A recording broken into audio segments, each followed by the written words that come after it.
Leurs différends sur l'Iran, ils les ont laissés à la porte. Barack Obama a reçu Benjamin Netanyahou à la Maison-Blanche, première rencontre depuis octobre 2014.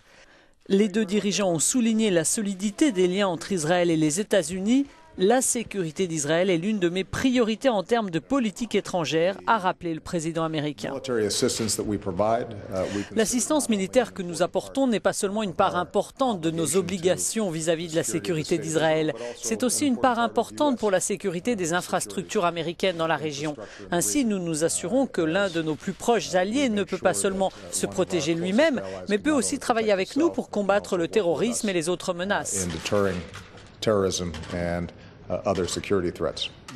Les attaques répétées contre des Israéliens, souvent au couteau depuis début octobre, ont été au centre des discussions.